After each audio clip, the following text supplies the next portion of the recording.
Great, thank you. Okay, I'll open up the regular council meeting Tuesday, July 15th, 2025 at 7:01 p.m. We'd like to take this opportunity to acknowledge the traditional territories of the Indigenous peoples of the Treaty 7 territory and the Otipemisiwak Métis government, District 4. Respect the histories, languages, and the cultures of the First Nations, Métis, Inuit, and all First Peoples of Canada whose presence continue to enrich our community.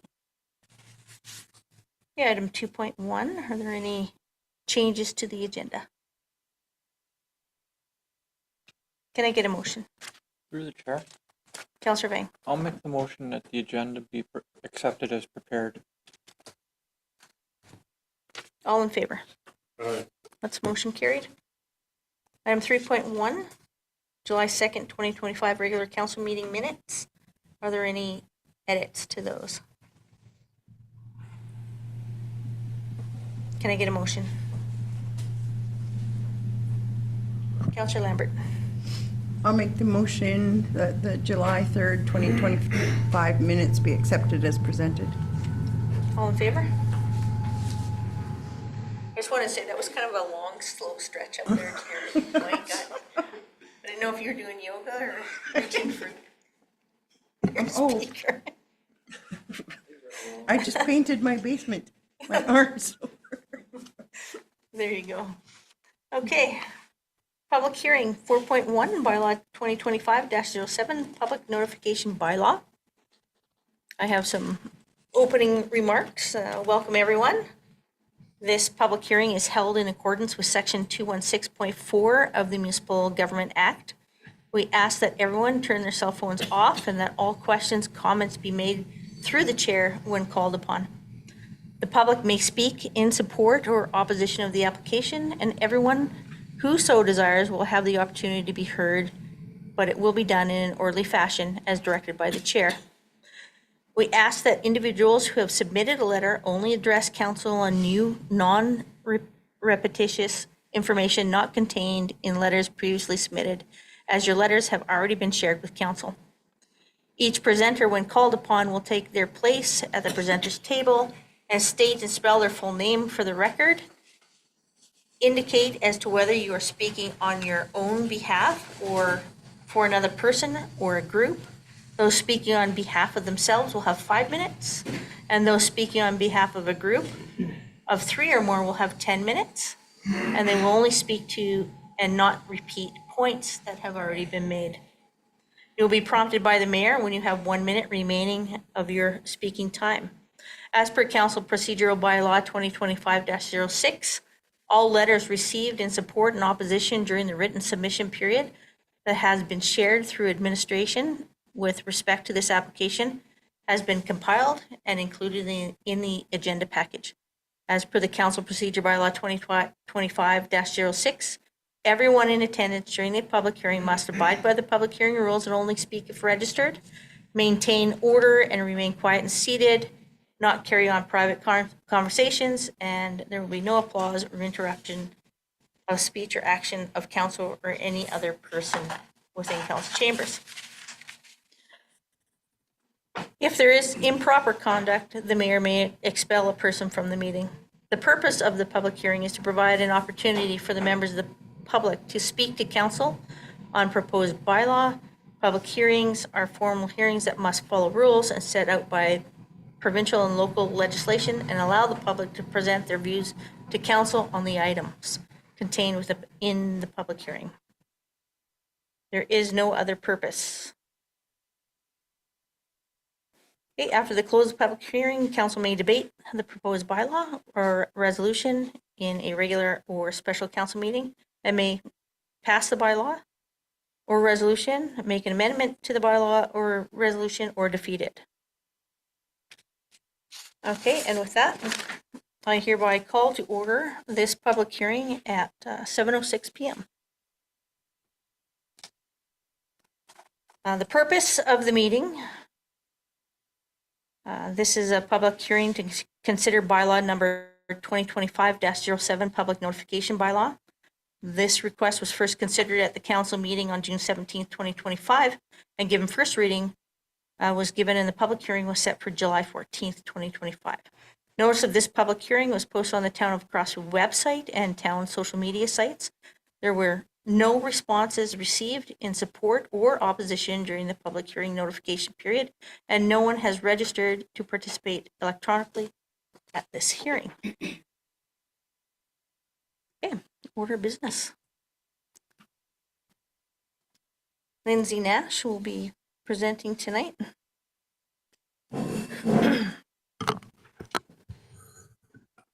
Good evening, Council.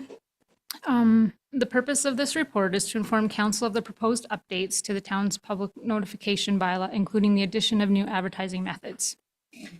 The public notification bylaw outlines how the municipality communicates important matters to residents, such as proposed bylaws, public hearings, and development projects. These bylaws are essential to ensuring transparency and providing residents with the opportunity to stay informed and participate in municipal decision-making. The town's first public notification bylaw was adopted in 2020, following the amendments to the Municipal Government Act that granted municipalities greater flexibility in determining how statutory notices and other required communications are advertised. As part of administration's ongoing review of municipal bylaws and policies, the public notification bylaw was identified for review. During this process, it was noted that the bylaw does not reflect all advertising methods currently being used to notify residents.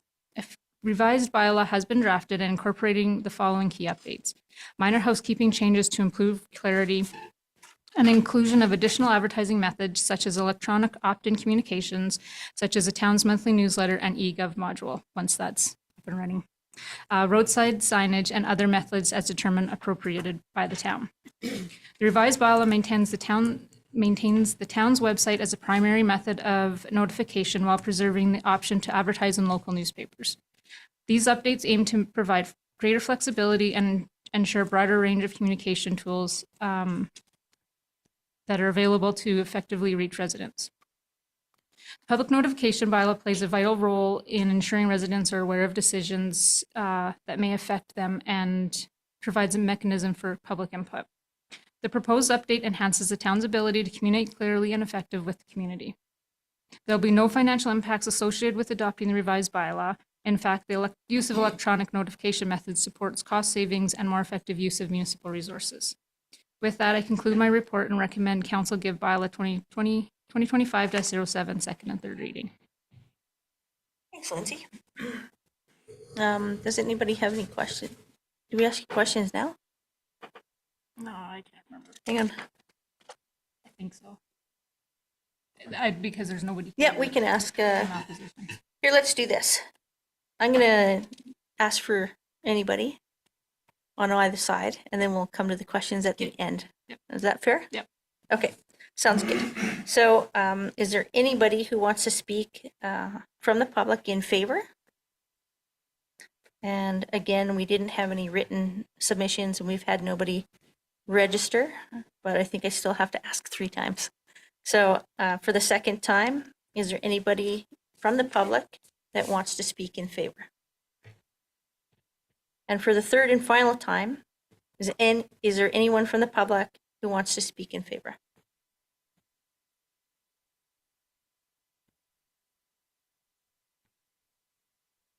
Okay, and is there anybody from the public who is in opposition, who wants to speak in opposition?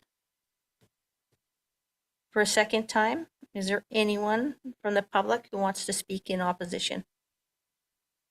And for the third and final time, is there anyone who wants to speak in opposition?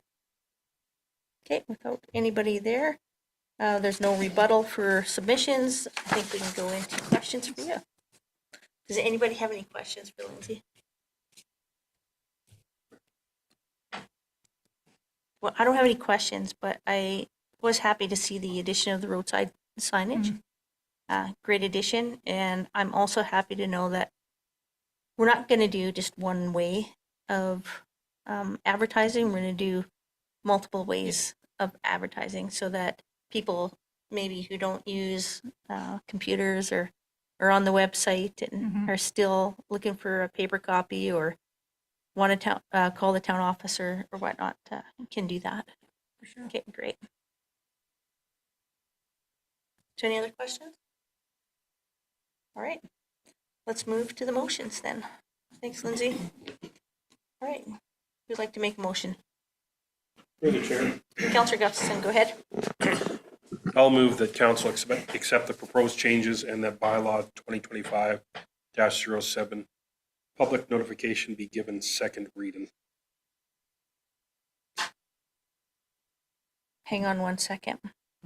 I have to close the public hearing first. Yes, you do. Yeah, I forgot about that. Yeah, so, okay, I'll close the public hearing at 7:12. Now, Counselor Gustafson, if you want to make the motion. I'll make the motion again, that council accept the proposed changes and that bylaw 2025-07 public notification being given second reading. Okay, all in favor? Motion carried. And third and final reading? Deputy Mayor. I move that bylaw 2025-07 being public notification bylaw be given third and final reading. Okay, all in favor? Aye. And that's motion carried. Thank you. Okay, item 5.1, this is the one we've all been waiting for. We always like to hear from our lovely library board, so come on up to the table and let's hear what you guys have to say. Wow, you've been promoted. My name's Ian Kennedy, and a few months ago, you guys approved me to be a member of the directors. So I'm here tonight to present Joe Tennant and Brenda Rosvik, who hold the positions of chair and treasurer for the Crossfield Library, and they're here for the renewal of their appointments. Thank you. Oh, don't go anywhere. We might have some questions for you. Trust me, they're going to be hard. All right. Any questions from anyone? It looks like there's no questions, but, you know, again, I just want to state that you guys as a library board do a really great job for our town. And we appreciate everything that you do. It's not just about books, it's about all the activities that you do and the connections that you make. So thank you. All right. Good, that's it. Absolutely. Yeah, That's it? you bet. That's it? Yeah, you bet. Thanks for coming in. All right, who'd like to make a motion? Through the chair. I'll make the motion that council reappoint Joe Tennant and Brendan Rosvik to be reappointed to the library board as library board trustees for third-year term ending in 2028. Okay, all in favor? Aye. That's motion carried. Okay, item 6.1, bylaw 2025-10, being an amending bylaw to the town of Crossfield land use bylaw. Director Altina. Thanks, Mayor Harris. Give me a moment here to get myself set up. Do the presentation. Couple slides.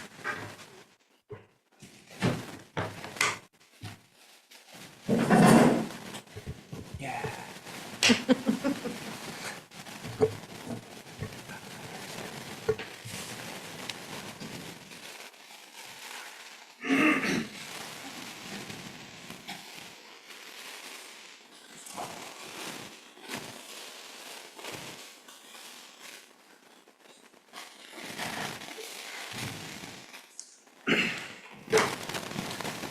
All right.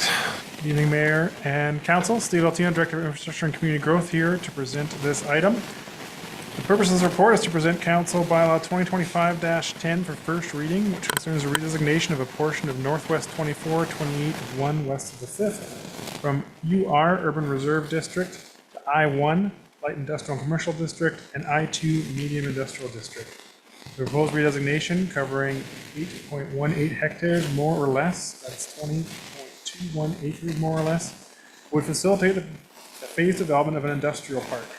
The concept plan is prepared for development with a draft overview provided in attachment B of your package. The presentation of the concept plan will provide the council in conjunction with the public hearing for this one. bit on the site context. The subject lands are located within the southernmost quarter of the Crossfield East Area Structure Plan. So just at the intersection of Highway 2A and Washington Drive first, that was Washington Drive is the address. The Crossfield East Area Structure Plan was approved for the subject lands in 2019, supports industrial development of these lands. The lands are currently zoned urban reserve district to protect land for urban uses from premature subdivision development, which may prejudice or compromise future urban development. Limited range of rural and recreational uses may be supported on the current for intermunicipal and agency circulation, the application was initially circulated from early January to early February to Rockland County along with several other agencies, including the corridors, Rockland Schools, Packville, Fortis, Nellis, and internal town departments. Following comments from agencies and the town administration, applicants submitted a more detailed concept plan supporting the application on May 7th, 2025. Considering the changes to the original plan, move to recirculate updated application on May 15th.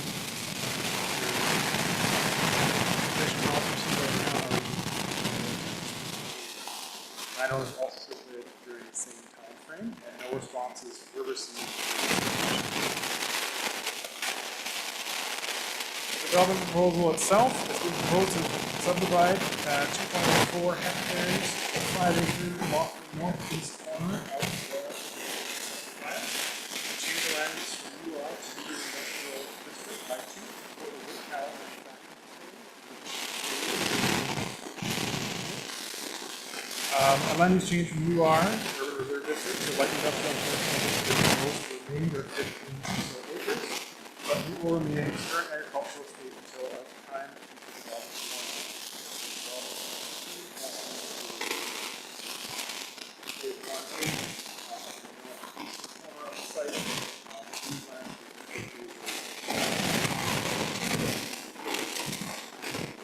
Not proposed to the alternative direction at this time.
Yeah, through the chair. Good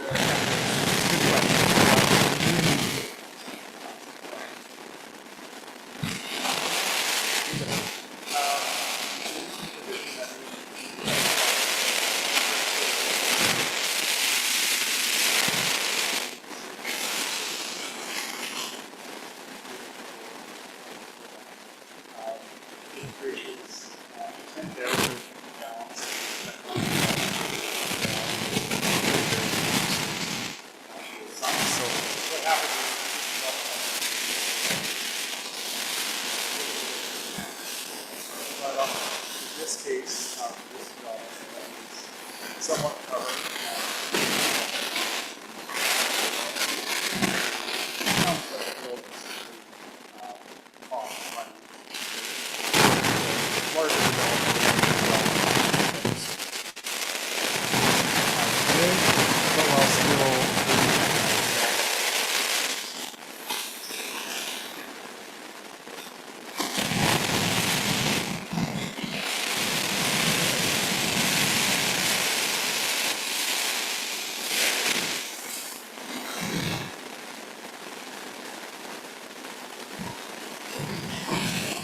Yeah, through the mayor, good questions. They will absolutely.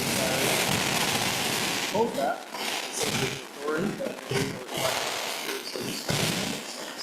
All right, Jason.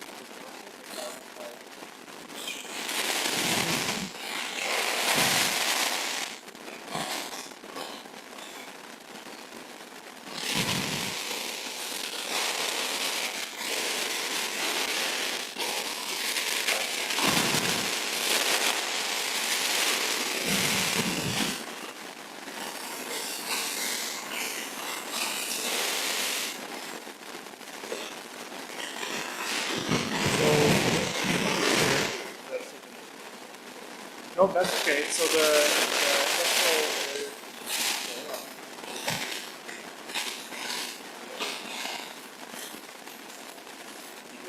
can't quite see it. They have a deferred services agreement.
Establishing standards for the creation, management, and activation of local reserves to support long-term financial sustainability.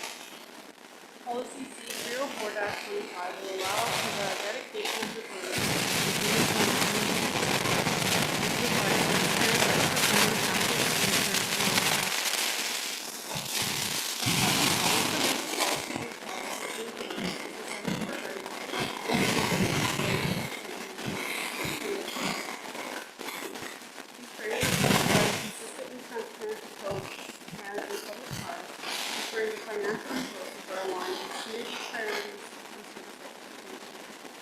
by establishing reserve debt and financial capacity to meet current community needs at reasonable levels of capacity, while also safeguarding efficiency. This report presents the reserve policy, which is the fifth policy to be brought forward to council in support of strengthening the financial sustainability. Other policies brought before council investment policy and corporate sponsorship and community partnership. Reserve policy C-04-25 has been developed to align with current best practices in municipal finance and asset management. The policy provides a consistent and transparent inherent framework for how reserves are established, funded, accessed, and reported. It will allow our reserve to continue to evolve while the town develops and matures their asset management strategy.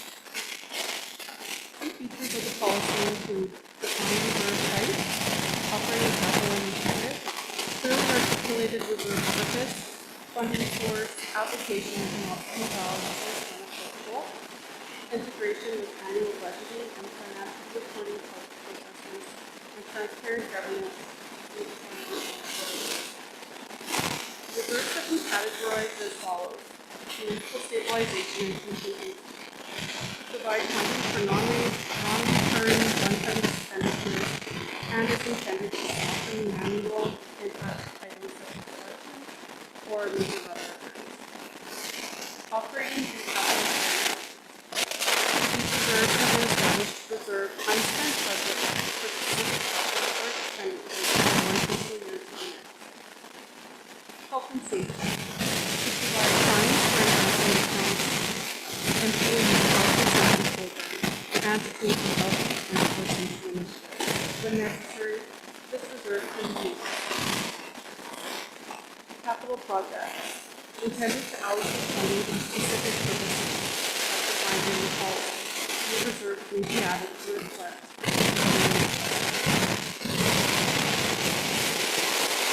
Structure, life cycle, maintenance, and maintenance. Intended to allocate funding for the town's existing infrastructure and assets to ensure ongoing needs are met without impacting capital needs. Cemetery, to provide funding for one-time operating and capital projects in the Boston Cemetery.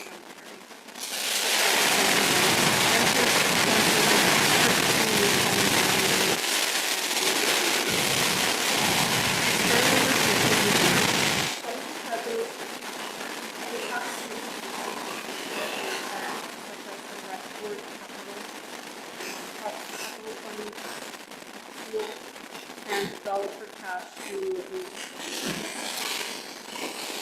financial implications.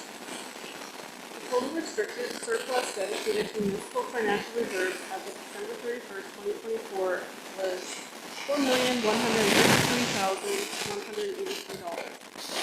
This amount will be increased by $8,164 with the establishment of the health and safety reserve fund by Dr. $2.6 million currently in restricted surplus dedicated to offset levies will require a more comprehensive analysis prior to proposing any funding reallocation. This will occur prior to Q3. The schedule for restructured financial reserves is attached to the previous stated report. It will demonstrate how the balances for the new reserve will be allocated from the amount in the existing reserve.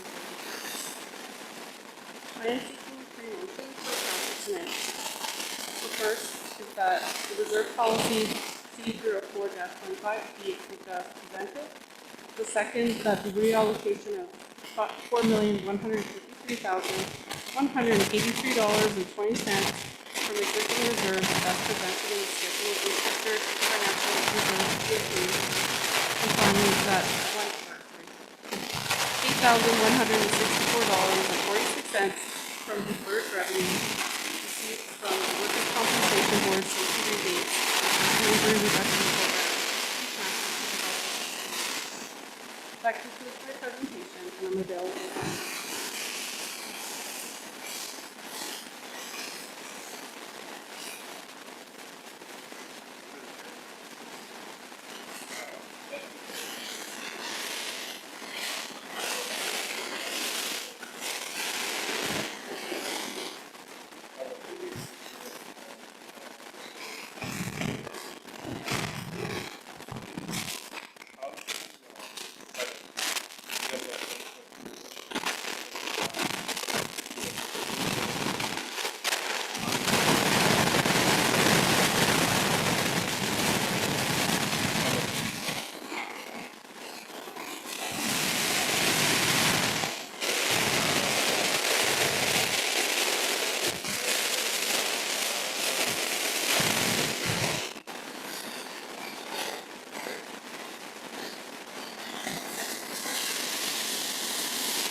To the chair.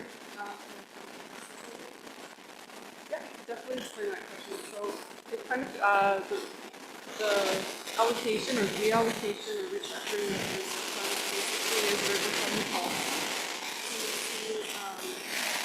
And the municipal stabilization and contingency, kind of the write-up on that reserve. The optimal balance is 2% of the current year operating budget. So that's equivalent to why 8%, it's 1/12 of the operating budget, so 1 month's worth of expense.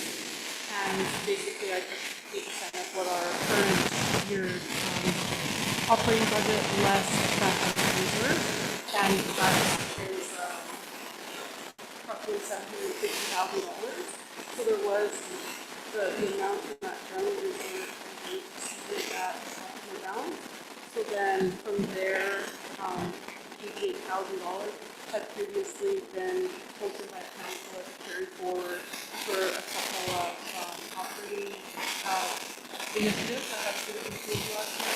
And then finally, the balance that remained in that general reserve, we just sort of put it in the new capital budget because we feel like that's an area that definitely needs to grow and need some attention. So, of course, these are just preliminary numbers. If council wishes to change anything that you see here, then ultimately what to do. But to answer your question, that's okay. So as far as your other question with the operations and the water reserve, that's another situation where there's carry forward identified. So I'm just isolating some of those pieces so that the policy, as you see in the schedule there, if there's any amounts remaining in those carry forward projects, say if it comes slightly under budget than what we expected, then that amount would flow through to the new capital reserve.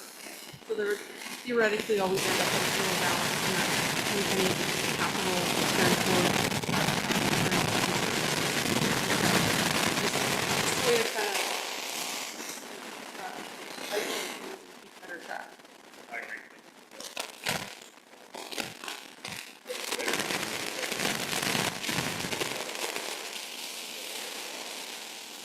Yes.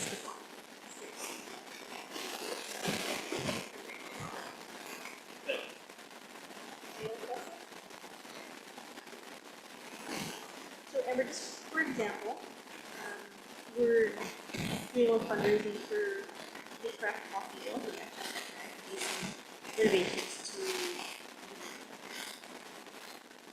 Where would those donations go? Would they go in any reserve account for now, or what does that look like? Often the. Okay, yeah, sure. Do the chair to the chair. I don't know how that's supposed to work out. Figure that out. I think that there's a little bit of, there are a couple ways to manage that. Donations or oftentimes grant funding listed as a deferred revenue until it's spent. So if there's a reason why we selected a donation or a grant or something, generally you'll see it as a deferred revenue, not necessarily a reserve. So we haven't earned that revenue, so it doesn't really go through to end up in a reserve. So please just answer your question of what this thing as a deferred revenue, which is still in the and then also the ad use. Currently,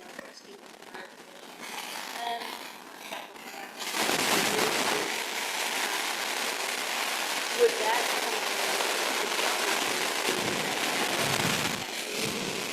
or would you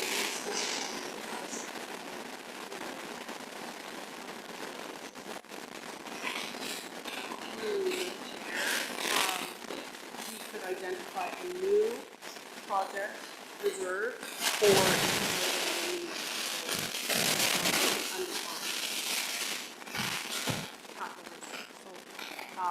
as I mentioned, or if the policy is intended to but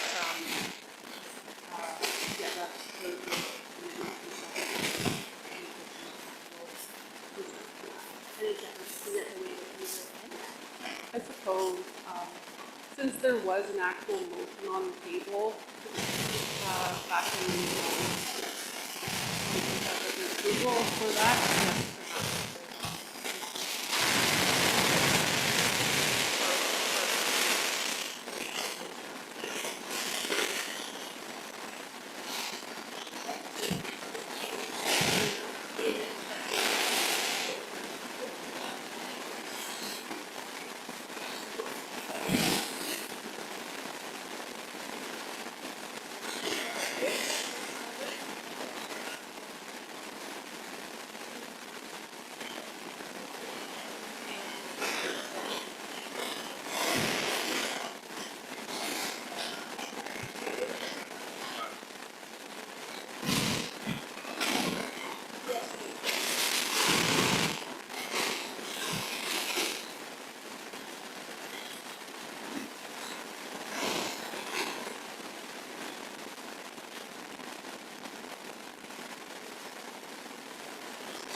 yes,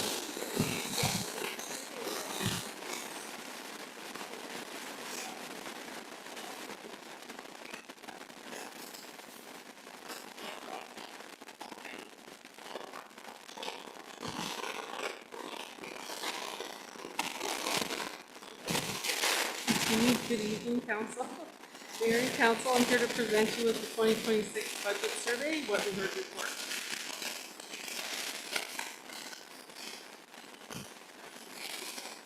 The primary purpose of the town's budget survey is to engage residents and businesses in the municipal budgeting process by gathering information on priorities, values, and preferences related to town services, spending, and taxation. Specifically, the survey aims to promote transparency by involving the community in early budget discussions, identify community priorities for services, infrastructure, and future investment to ensure spending aligns with what residents value most. Understand public sentiment about the value of tax dollars and preferred revenue strategies, such as balancing taxes and support informed decision making by providing council and administration with direct input to help balance competing needs and make choices that reflect community expectations. Strengthen trust and communication between the town and residents by demonstrating that public feedback is heard and used to guide planning. By collecting this feedback each year, the town can better plan, allocate resources responsibly, and communicate clearly how public input shapes the planning process.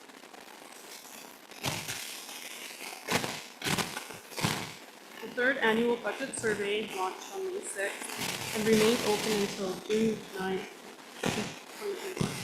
The survey was shared via the town's website, social media channels, and through the AIM. There were 104 respondents, representing 2.5%.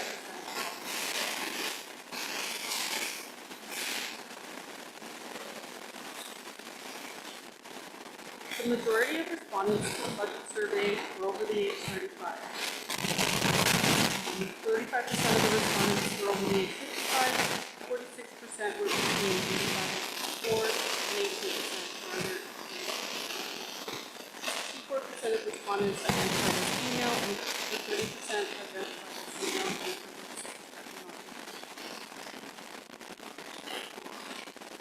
51% of respondents have lived or owned a business in Costco for more than 6 years.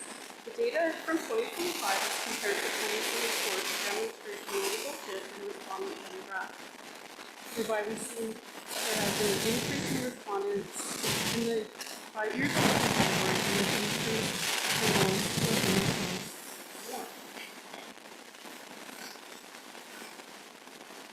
Understanding citizen and business owner communication preferences helps us align our communication strategies to meet the community needs. This relates to both budget and other non-emergent communication items.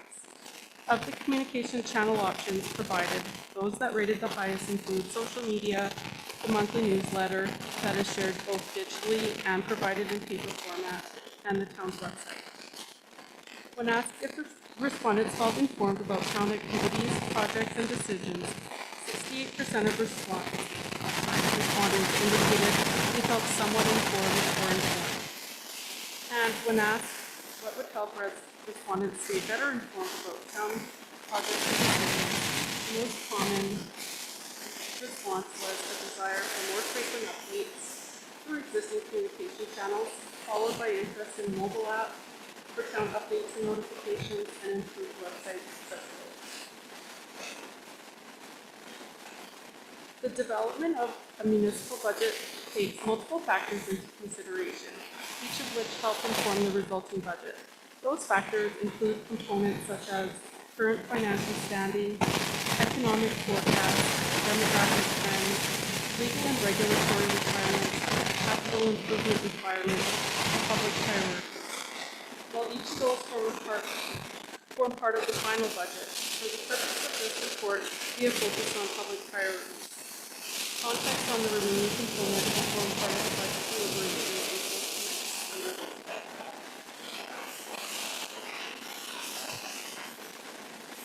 Residents were asked to rank key community values to help the town better understand the guiding principles that matter most to them. These values, ranging from fiscal responsibility and environmental sustainability, represent the foundation of municipal policies, services, and budget decisions are built. By identifying which values are most important to the community, the town can align budgeting and planning with public priorities, support strategic decision-making and trade-offs when required, ensure services and investments reflect community values, and increase transparency and trust in how decisions are made. Respondents rank fiscal responsibility and transparency, followed by safety and security as the values that matter the most.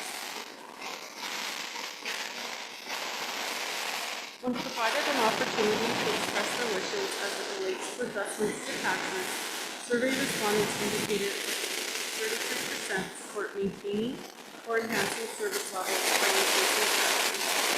34% support cutting services to maintain property taxes, and 22% support cutting services to reduce property taxes.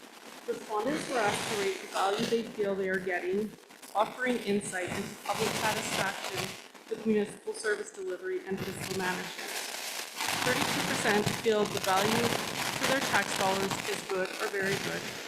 26% are neutral or unsure, and 42% feel the value to their tax dollars is poor or very poor. Participants were asked how they would prefer the town to generate additional revenue if required. The question aimed to gauge community preference between increasing taxes or user fees and reducing service levels. The majority of respondents indicated a preference for a combination of slightly higher taxes and or user fees rather than a reduction in fees. Participants were asked to determine how unexpected funding, such as grants or budget surpluses, could be allocated. The top three strategies include investment in new town infrastructure, enhancement to existing assets and services, and property services.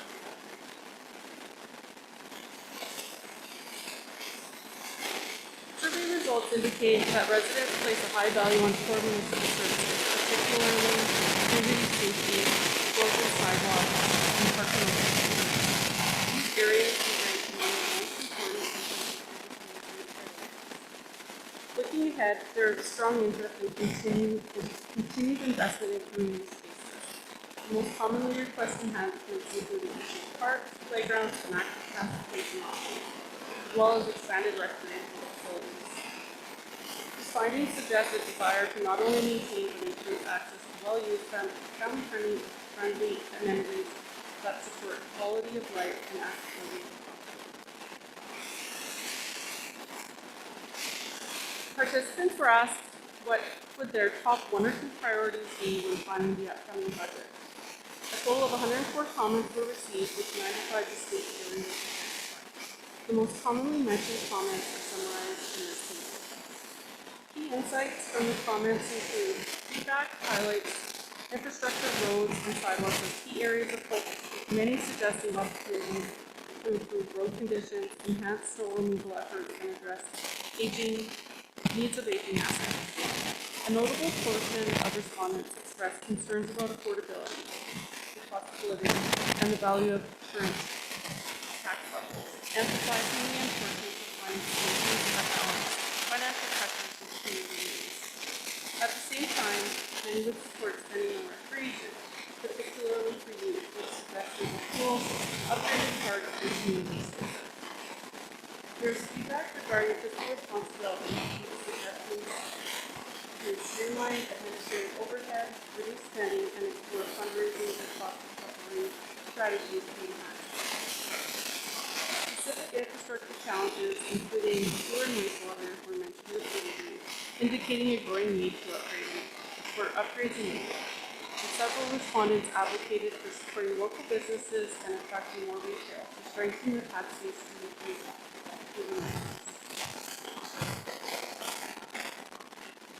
primary risk associated with the survey is balancing expectations with budget realities.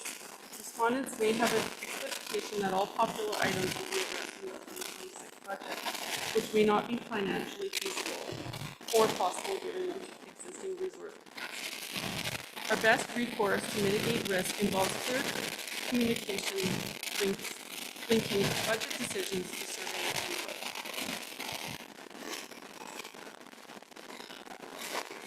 Next steps include posting a copy of the What We Heard report on the town's website, reviewing the feedback in detail during budget planning discussions to identify how it can be reflected in the town's financial and strategic priorities, and a summary of how public input has influenced the final budget will be shared once the 2026 municipal budget is approved. Thank you to everyone who provided feedback. The input helps council and administration deliver a budget that reflects what our community values most. The town remains committed to transparent, responsive, and inclusive financial planning, and thank you for being part of the process. Finally, the recommended motion is that council accept the 2026 budget survey report as information. And that concludes my presentation. Any questions?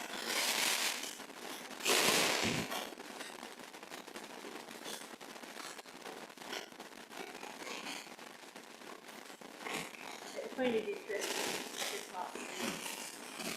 The investment.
The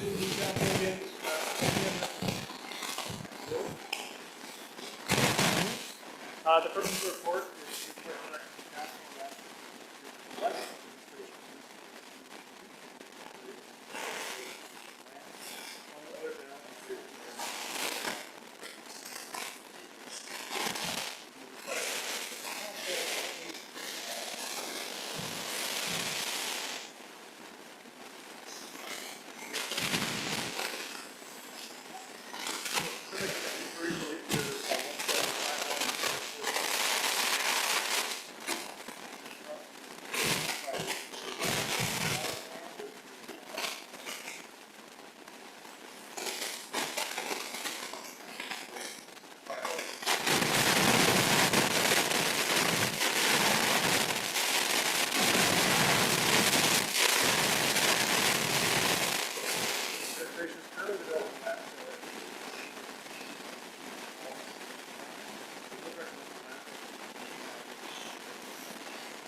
we do look at selling land publicly.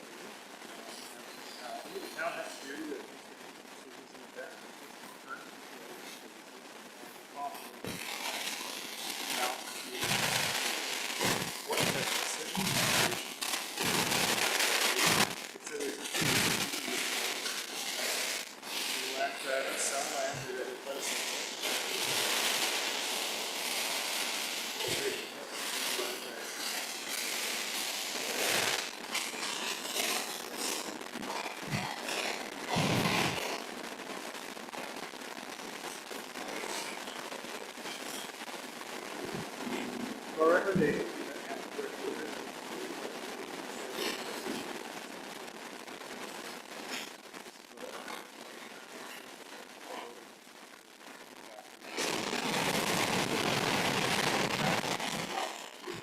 Consideration.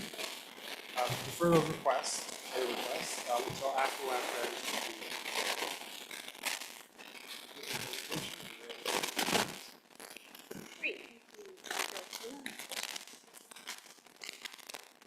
Through the chair.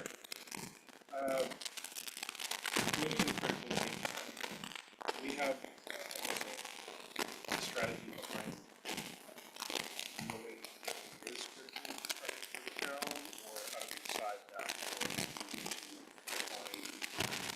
roads like for developer, or is it how do we tackle that when it comes to deciding what the For sure, thank you through the chair to Councilor Gustafson. Mayor Rose is a bad example because they left the back of the towns. Controlled lands anyway. Yeah. Maybe it's a portion of the highway.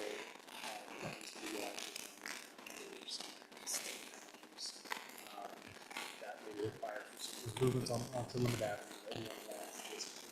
Right? Just for example, I don't know what it would be specifically, right? Or, after as opposed to town to expand their site, just south of Limit Avenue there. Better in the town. I consider that gas distribution project. Winter, provide hot water tank, shallow utilities, roads.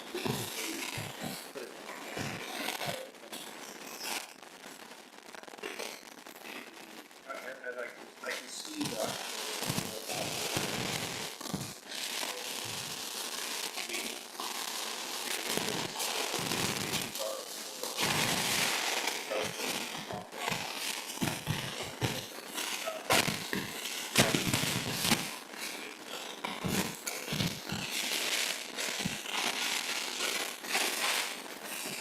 So, through Chair Capital, this is simply just to direct council inquiries on sale items.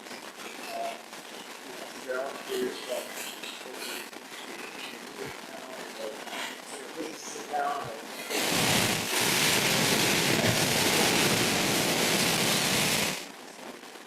Highway, right? That not available right now. You're not, right? Available, I think. Just want to confirm that the council is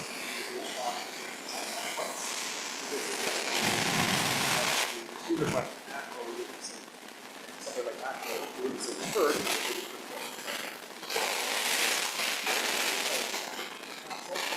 Yeah, that would be something. I guess it's further to that, so if we receive questions, 30 within that. Good platform.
Maybe you should call him director of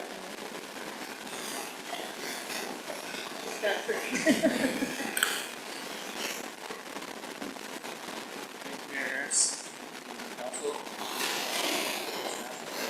Services, report. The purpose of the report is to provide council with a final report, overview of the study, as well as summarize considerations. Over the last year, the county council has been working on upstairs.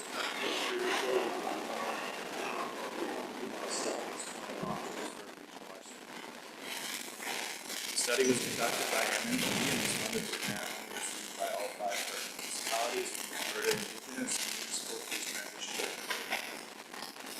The objective of the study was to understand the current state of policing and public safety within our community, as well as assess how our regional policing model can service delivery, improve resource coordination, and respond to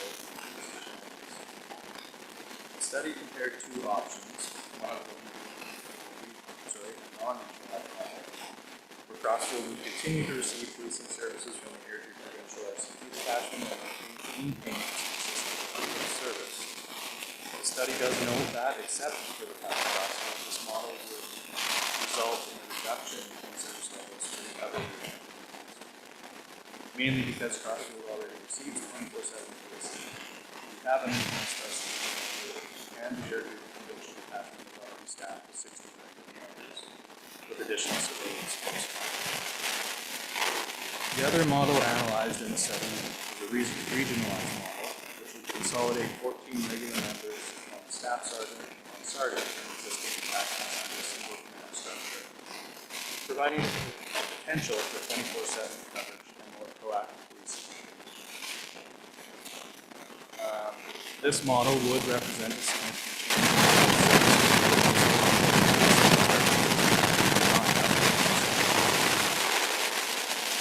They also currently have 2 of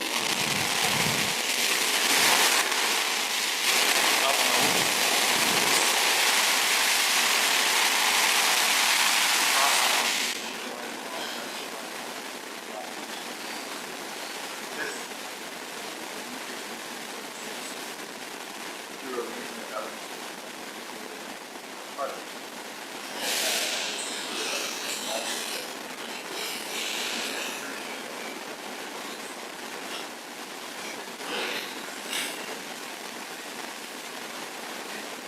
aspects to consider when evaluating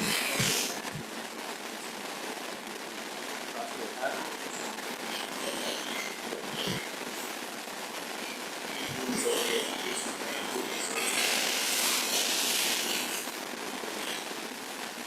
mentioned previously,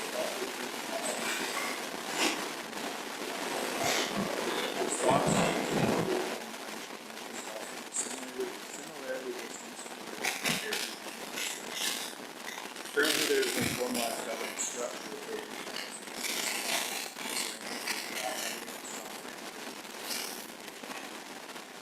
given the different differential funding structures, uncertainty does influence the whether municipalities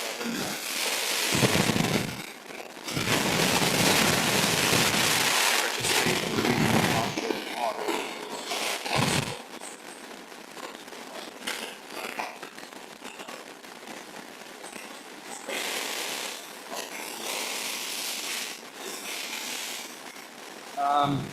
The study does propose various ways to share costs based on population,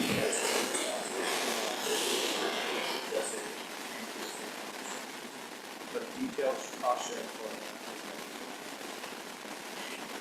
And under the current police funding model, RCEP costs for the town of Crossfield for the period of the first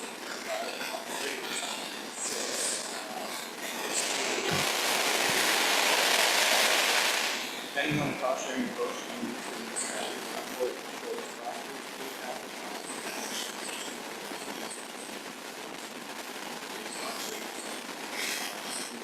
Up to based solely on population level. Both of those goals.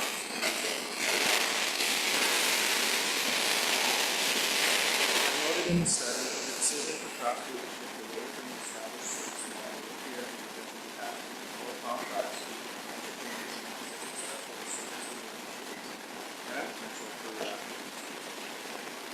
additional risks in the continuing to explore some data.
had the opportunity to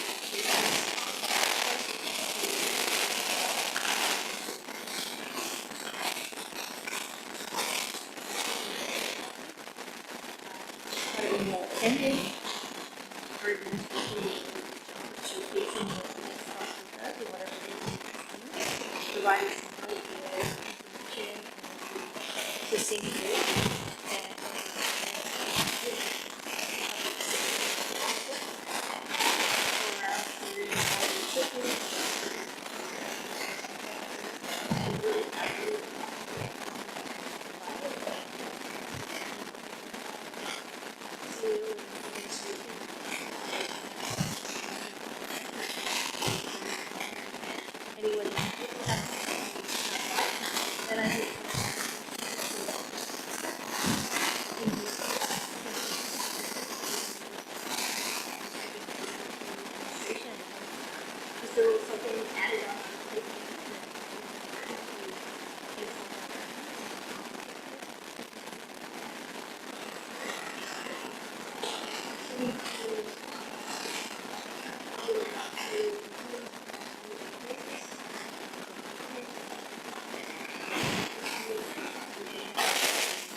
In the hot seat, one more time.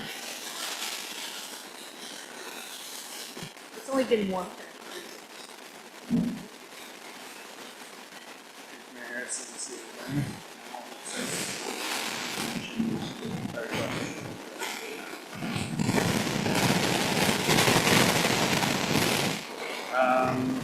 What we can do is,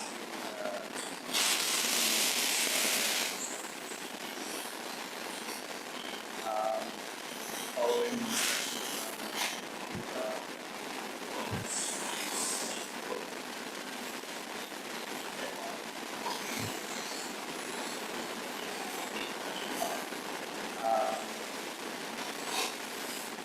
items such as 50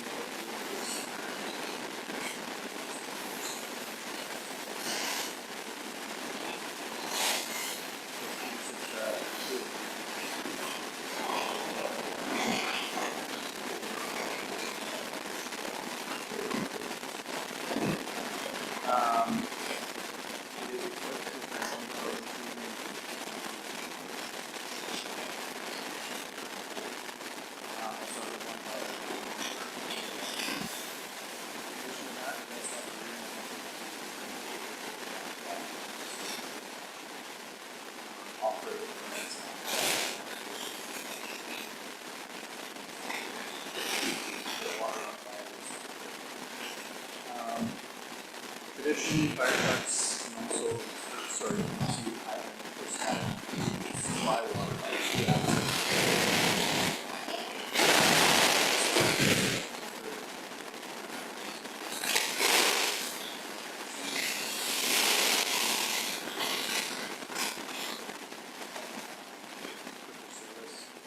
Um, it also has 183 at specific.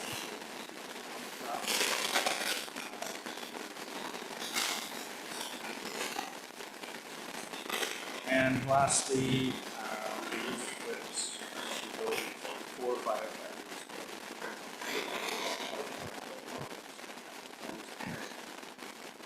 Current trucks are designed, so three actually have.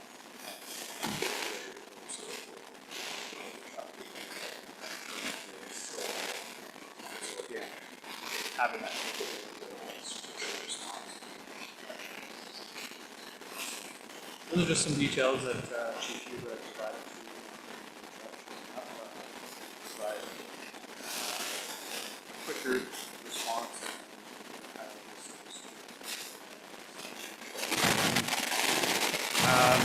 Truck.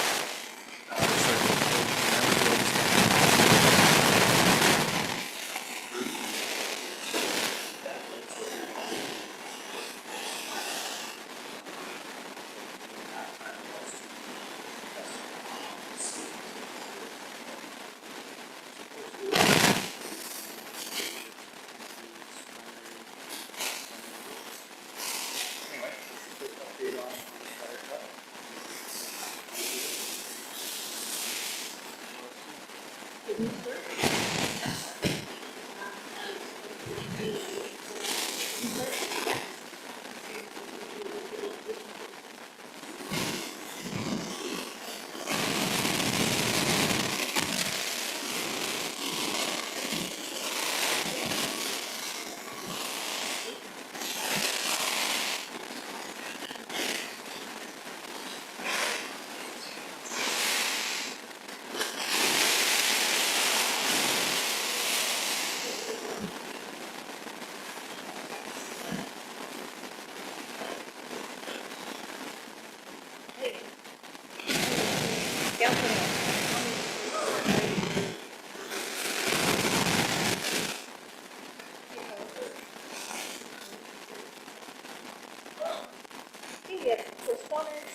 Tricia Ray.